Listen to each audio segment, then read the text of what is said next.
You mentioned exercise a couple of times. Obviously, we all know we need to be doing this. It's very important to be active. But I think what is a limiting factor for a lot of people is they instantaneously think, kind of like you said before, all right, I need to be working out 5 days a week. I have to do an hour of cardio and an hour of lifting weights, and then I have to go do yoga and all these things. Like, what do you say to people who don't have a routine right now, and what are just some simple things that they can do to get started?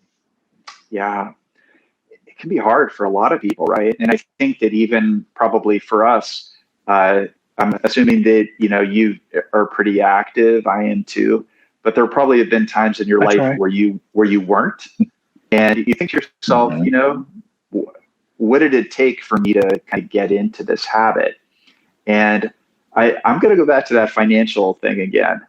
So when you put money into your retirement account, when you put money into your retirement account, you don't literally take out a checkbook at the end of the week and write my retirement account on a check and then mail it somewhere. You automate that, right? You have some system that you use to put money away, whether it's something with your bank, something with maybe you have a retirement account through work. But people who automate things and don't have to think about them every single time generally are able to maintain the behavior. And so when it comes to exercise, is it possible to do that? Now, I think it is. And I think that one of the ways to do it is by establishing a routine, right? You brush your teeth every morning and every night. There's certain things you do every day without trying to, decide to do it.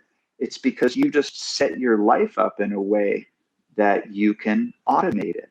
And so I think that one of the best pieces of advice for somebody who wants to get into exercise is to think of your exercise time like an appointment that you can't miss. And for some people, that could be early in the day. That's what works for me. Other people, it's later in the day. If you're lucky, it's in the middle of your day. But sticking to some kind of schedule that makes sense in your own crazy life, I think is the first step. And once you've kind of locked in that period of time in your day, then what you do to fill it, that's the easier part, in my opinion. But it's more just committing that, okay, it's 6:30 in the morning. I got a half hour coming up and I got no other commitments. Here I go. So that's where I'd start. And I think the rest is the fun part where you get to decide what you do. Right. And what those activities are. And I think, this is such amazing advice, Dr. Beckerman. Thank you. And one of the things I'll just add on to that is I think that layer of understanding that appointment with yourself is the most valuable appointment.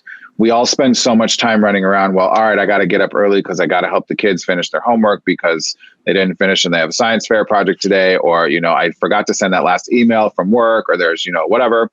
But all of those are fantastic. But if you are not healthy, and if you are not around, and if you are not in a sort of great place, mind, body, soul, and spirit, you can't do all of those other things. And so even if it's just a half an hour a day, it's so incredibly important to make sure that you know that you are the only person who's going to make you a number one priority, and use a little bit of that time for your physical health as well as your mental and emotional health.